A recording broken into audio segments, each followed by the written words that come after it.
características mais marcantes desse período, em contraste com o período imediatamente anterior, né, do último quartel do século XIX até a Primeira Guerra Mundial, foi essa instabilidade no comportamento das moedas e como essa instabilidade era percebida como um elemento extremamente negativo e um elemento que desorganizava a vida econômica e a vida social.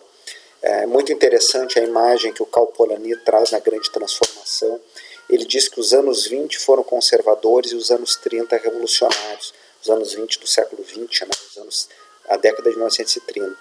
E o elemento que ele enfatiza nessa dimensão conservadora dos anos 20 é o fato de que as lideranças, principais lideranças políticas, particularmente na Europa naquele momento, vão de forma quase que obsessiva, né, com diferentes regimes políticos, a Itália fascista sob a liderança do Mussolini, a União Soviética recém-criada sob a liderança do Lenin e os demais países europeus obcecados por reestabelecer o padrão fixo entre as suas moedas e o ouro, como se o câmbio fixo por si só fosse reconstituir a estabilidade.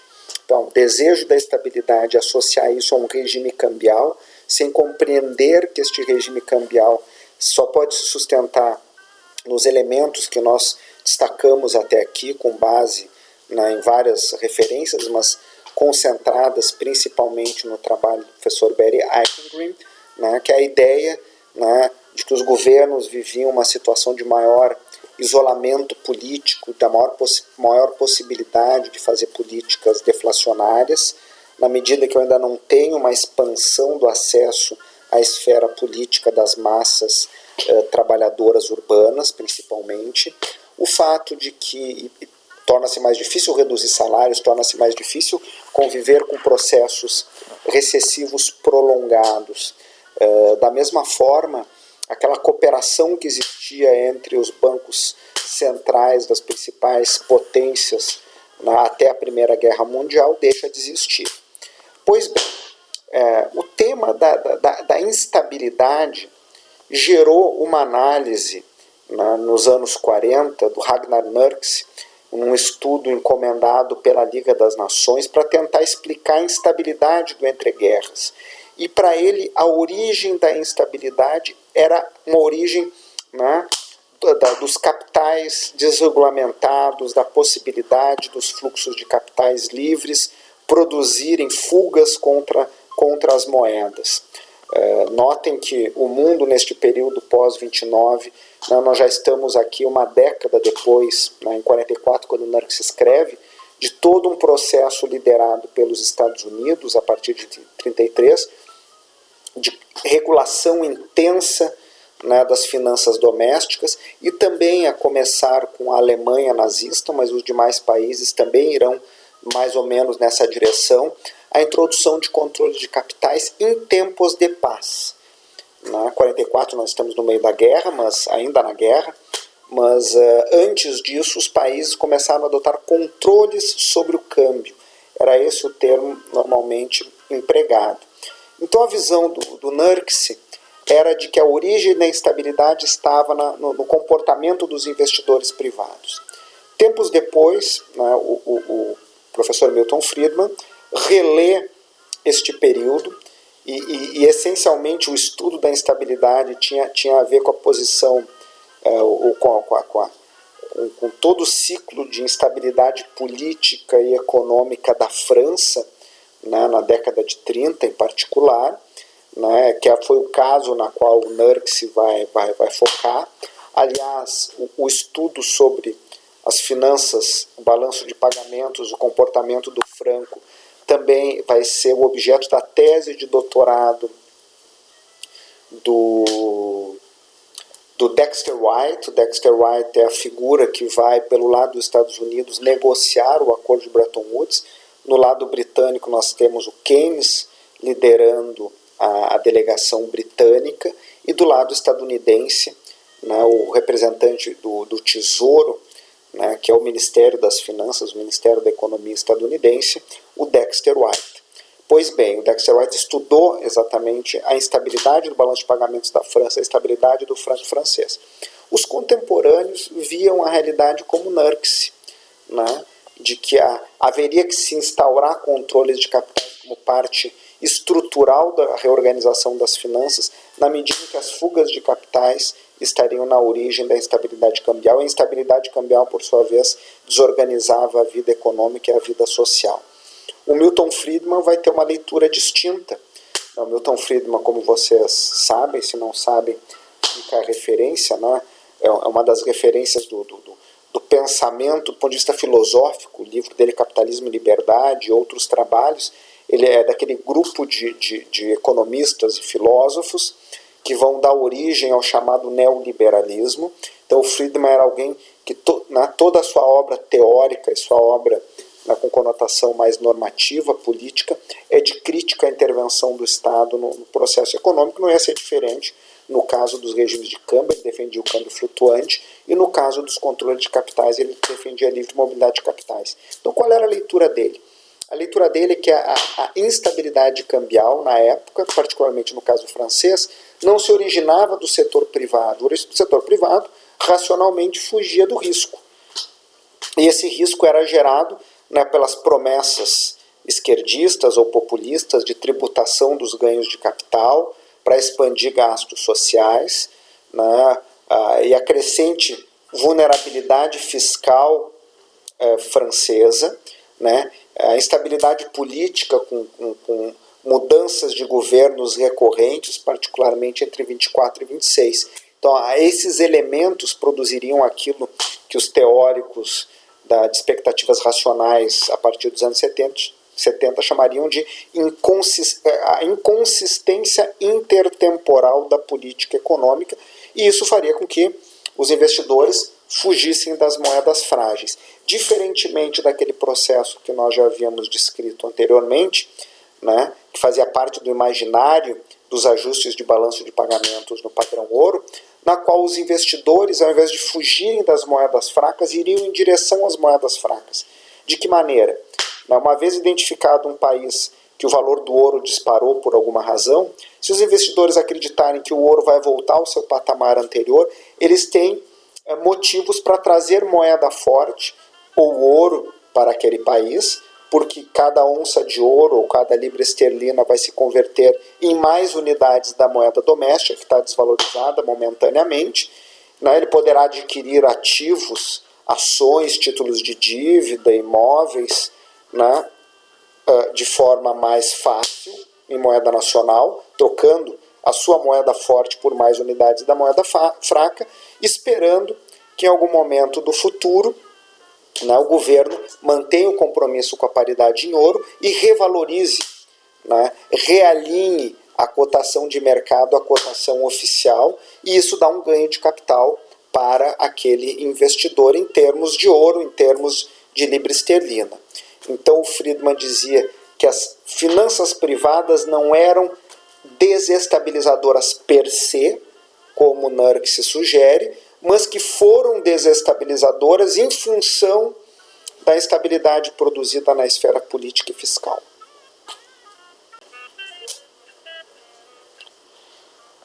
Portanto, todo esse ambiente do pós-Primeira Guerra Mundial, é um ambiente dessa tentativa frustrada de reconstrução do padrão ouro em marcos econômicos, sociais, geopolíticos completamente diferentes, né?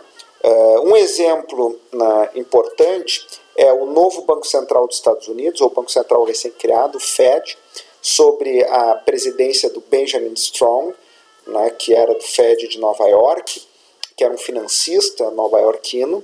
Ele, por um lado, vai ajudar a Inglaterra a voltar à estabilidade em ouro da Libra, fazendo o que? Reduzindo a taxa de juros nos Estados Unidos, permitindo que se criasse um diferencial com uma taxa de juros maior no Reino Unido com respeito aos Estados Unidos. Isso tornava mais atraente manter aplicações em ouro em libra esterlina, na City londrina, em ouro, manter o ouro lá, o que por sua vez fortalecia a posição do Banco da Inglaterra para reestabelecer a conversibilidade, o que vai acabar acontecendo lá em 1926. Esse diferencial de juros, por sua vez, era interessante para os bancos dos Estados Unidos que estavam se internacionalizando e que desta forma eram mais competitivos, poderiam oferecer empréstimos a taxas de juros menores, né? Então, de alguma forma, os interesses se casam. O Fed não é totalmente altruísta, ele está ajudando a estabilizar a libra esterlina e, com isso, estabilizar o sistema do padrão ouro, de alguma forma, por mais breve que tenha sido isso, mas no momento se imaginava, né, que aquele padrão ouro seria reconstituído, tal qual antes da Primeira Guerra Mundial, que nós sabemos que acabou não acontecendo. E, por outro lado, o Fed jogava a favor dos seus bancos. Pois essa característica ajuda a Inglaterra, esse diferencial de juros, mas, por sua vez, alimenta a forte expansão de crédito no mercado americano, alimenta a especulação, o dinheiro era muito barato, as pessoas vão tomar empréstimos para comprar ativos, para comprar ações, o que eleva fortemente, ajuda o rally de alta do mercado acionário, né, que vai eventualmente, né, gerar ruptura lá em outubro de 29. Notem que quando o Banco Central se dá conta desse processo especulativo, tenta desinflacionar a economia e aumenta a taxa de juros, isso ajuda a fragilizar a posição financeira de muitos agentes e é um dos estopins principais da crise de 29.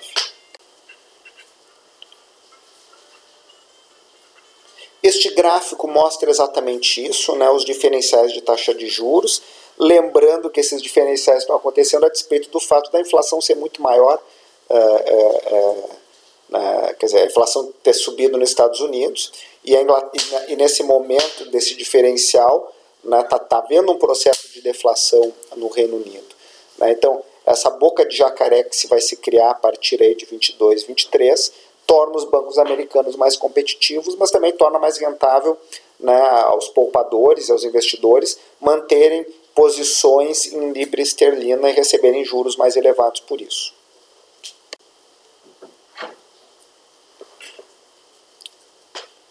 Outro elemento que é fundamental compreender, isso aparece muito na obra, por exemplo, do Charles Kindleberger, que foi um grande economista, um grande economista político internacional, né? Então é um daqueles autores que contribui tanto para a economia quanto para reflexões na área, né, de relações internacionais, dessa zona de fronteira de economia política internacional, com a sua hipótese de estabilidade hegemônica. Qual é a visão sobre a instabilidade do entreguerras, sobre a crise de 29, do ponto de vista do Charles Kindleberger? Ele vai dizer o seguinte: nós tivemos uma transição de hegemonias. A Inglaterra, que era um país que sabia da importância de preservar o padrão ouro, de preservar a cooperação internacional, não tinha mais musculatura financeira para preservar o conjunto de arranjos e compromissos, que no fundo é fornecer crédito de curto prazo e de longo prazo para estabilizar o sistema e manter sua economia aberta, compradora de bens e serviços e, portanto, fornecedora de moeda forte para os demais. Nesse momento, pós Primeira Guerra Mundial, a Inglaterra não consegue fazer isso. Os Estados Unidos têm tamanho e musculatura, mas não tem a visão política para fazer isso. Predomina, aqui eu estou usando um pouco da leitura de um outro autor também, o Fred Bloch, né, no seu livro chamado 20 anos, o livro é As Origens da Desordem Internacional, em que ele discute, no fundo, a década de 70, né, mas isso é uma outra discussão, né, mas ele exatamente faz esse desenho desse momento, dizendo que a falta de uma política externa consistente dos Estados Unidos, o fato de que o establishment americano público e privado estava ali, né, dividido entre internacionalistas, aquelas empresas industriais que estão se internacionalizando, os bancos que estão se internacionalizando, e entendem que o Estado americano tem que ajudar nesse processo, o que ao fim e ao cabo ele acaba fazendo, mas nesse momento tem essa tensão, né, que deveria bancar o arranjo, o ordenamento do sistema internacional para atender os interesses das suas empresas, dos seus bancos, e os grupos isolacionistas, os agricultores, os sindicatos de trabalhadores e alguns setores produtivos, né, que querem manter os Estados Unidos isolado do mundo, nessa ideia mais nacionalista. Notem que nós temos ecos disso contemporâneo. A administração Trump, em alguma medida, é um eco dessa visão, né, que já foi muito forte no passado, aquela ideia de que o mundo não é o nosso problema. né? E isso se expressa em muitos momentos. A discussão, a dificuldade para os Estados Unidos entrarem na Primeira Guerra Mundial, o veto do Congresso dos Estados Unidos à entrada dos Estados Unidos na Liga das Nações, toda uma pressão do Congresso dos Estados Unidos para forçar com que os países que receberam empréstimos durante a Primeira Guerra Mundial, Inglaterra, França e outros, pagassem logo esses empréstimos. Isso fazia com que a França, principalmente, forçasse a Alemanha a intensificar as reparações de guerra. A Alemanha não conseguia fazer isso gera instabilidade, gera ressentimento, né, que vai ser o caldo de cultura para a ascensão de todos esses movimentos antiliberais, e o nazismo vai ser um deles. Então essa instabilidade econômico-financeira gera instabilidade política e social, como Keynes havia alertado no seu livro sobre o Tratado de Versalhes. Também nós vamos ter um ambiente de muita especulação em Wall Street, né? O Fed esterilizando o efeito das entradas de divisas, um aumento de protecionismo nos anos 30. Então todos esses elementos vão fazendo com que o instinto básico dos Estados Unidos é de autoproteção, de fechamento diante do mundo. E essa ideia predomina nesse período. Isso só muda no pós-Segunda Guerra Mundial, como nós vamos ver nas aulas sobre Bretton Woods.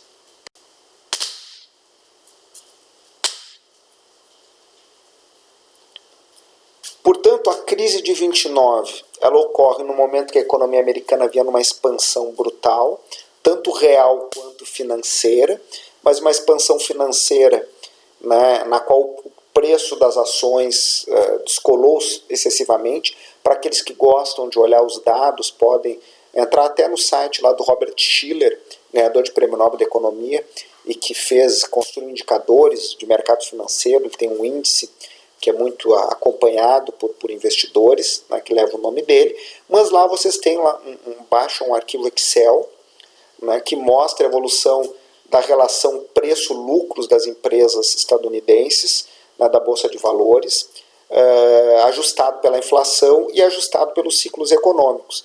E claramente, na pré-crise de 29, há esse descolamento, uma aceleração no preço das ações com respeito à capacidade das empresas gerarem lucro.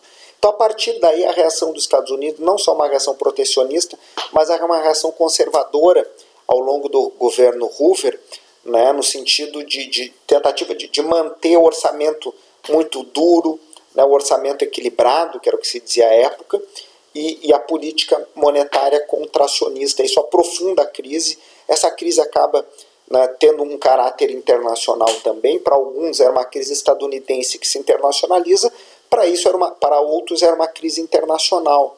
O Friedman vai na primeira linha, o Kindleberger na segunda linha, por exemplo. Objetivamente, nós vamos ter um processo de uma grande depressão, né, crises financeiras que vão se agravando, particularmente no ambiente europeu em 31, como nós já havíamos colocado, e que culmina em 31 com a libra esterlina saindo da paridade, né, o que era algo muito emblemático.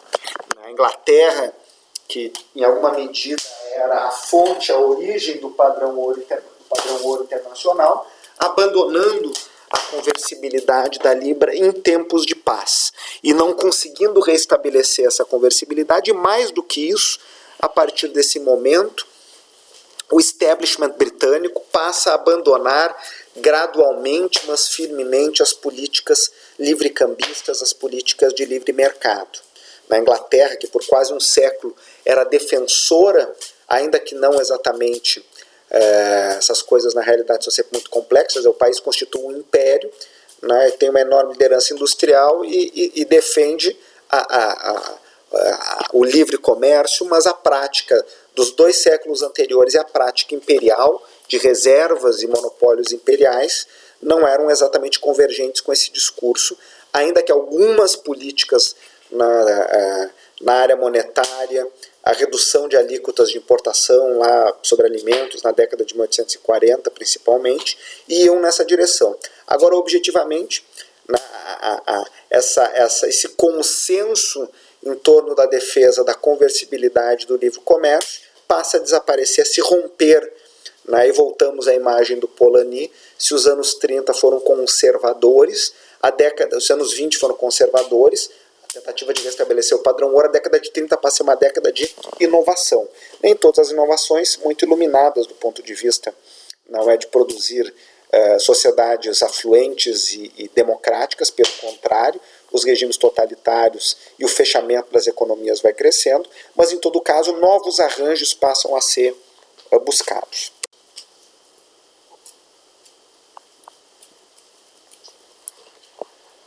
O problema das reparações das dívidas pós-Primeira Guerra Mundial é constante.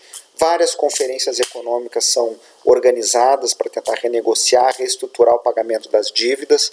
A Alemanha, na prática, não conseguiu honrar, pagar nos termos originalmente pactuados. Isso gerava, de novo, um ressentimento muito grande, que foi explorado politicamente pelos nazistas. Essas conferências protagonizadas e lideradas pela Liga das Nações, que era uma espécie de proto-ONU, os Estados Unidos não participavam como membros, porque o seu congresso isolacionista não permitia, eram só assistentes, a despeito do fato de que os Estados Unidos já era um ator central, era o principal credor. O Congresso americano ficava pressionando permanentemente para que houvesse o pagamento integral das dívidas, algo que, do ponto de vista econômico e político, era impossível.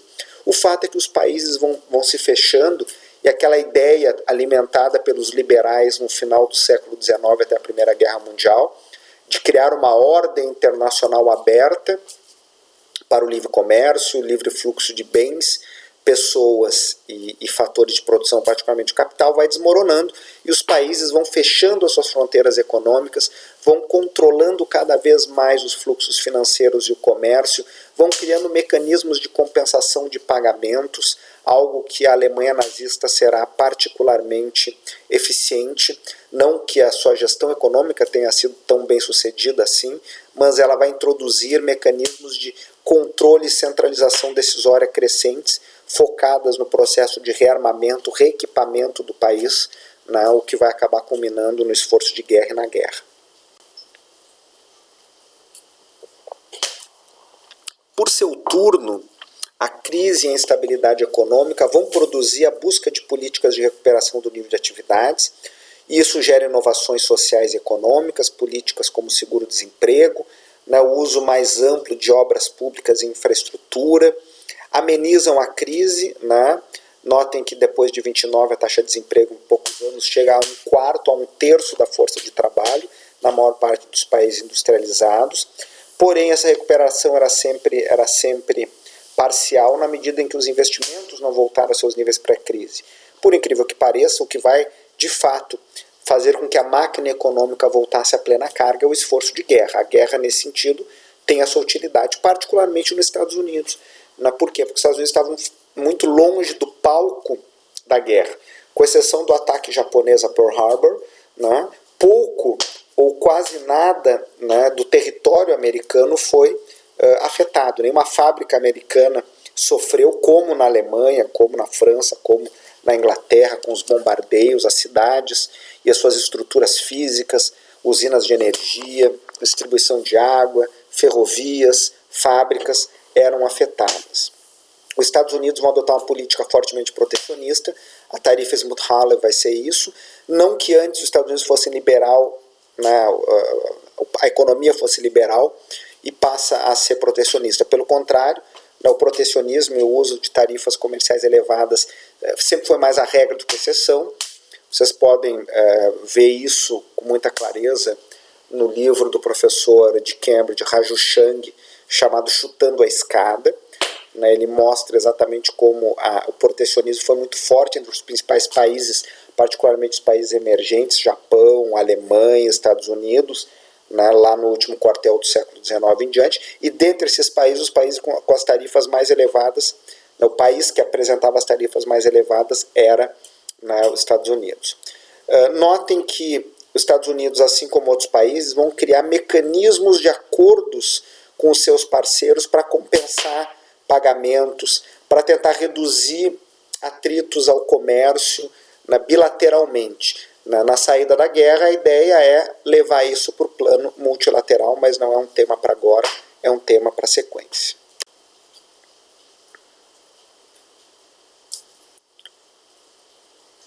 A Inglaterra, olhando desde a perspectiva contemporânea, à frente do Império Britânico, era uma potência decadente, mas do ponto de vista contemporâneo era um ator central.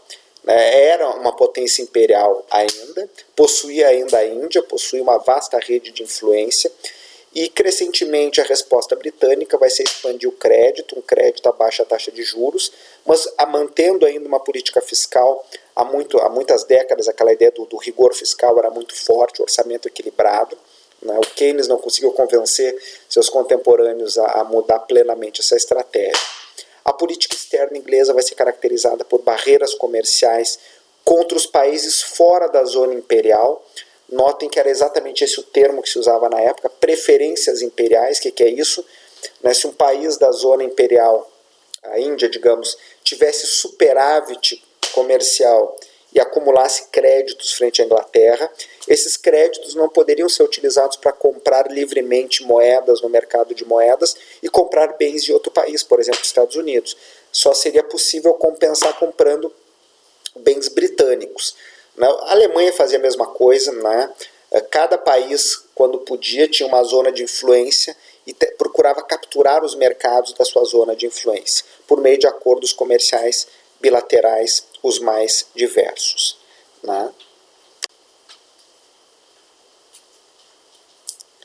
A Alemanha nazista vai fazer esse esforço de recuperação de infraestrutura e de remilitarização, o que vai reduzir fortemente a sua taxa de desemprego e vai haver um período de intensa intervenção governamental.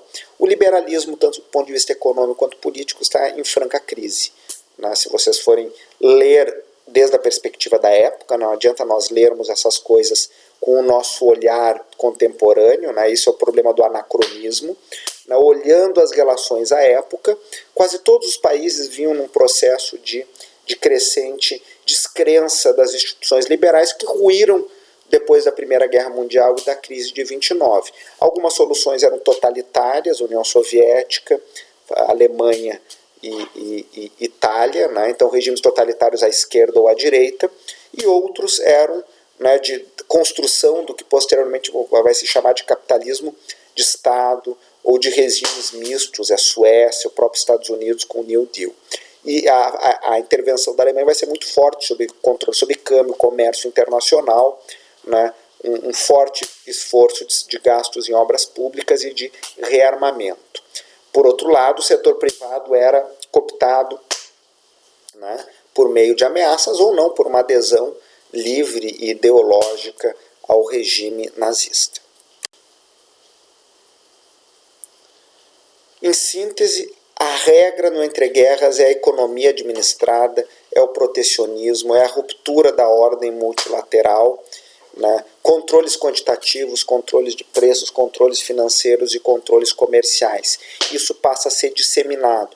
Com o esforço de guerra, a intervenção segue e se aprofunda, com controles quantitativos sobre produtos considerados estratégicos, inclusive com a intervenção do Estado, dizendo, olha, essa fábrica produzia panelas, agora vai ter que produzir armas. Então esse tipo de jogo, que é normal em tempos de guerra, também passou a existir em tempos de paz com controles diversos. As desvalorizações competitivas, como a da libra e do dólar, os preços internacionais se instabilizam, as economias se fecham, não é à toa que o comércio vai cair a 1/4 do que era entre 1933 e 1929. A dimensão política vai penetrando com força no comércio. Notem que desde o ponto de vista contemporâneo, uma vez mais, em 2020, após quase 4 anos de administração Trump, de crescente tensionamento com a China e de crescente influência política sobre a economia, o Estado estadunidense passa a vetar a participação de empresas chinesas em vários processos econômicos de mercado e a usar as suas empresas também nesse sentido, a usar mecanismos políticos para direcionar resultados econômicos. Isso não é uma novidade na história dos Estados Unidos, isso já aconteceu no mundo largamente em outros momentos, este é um deles.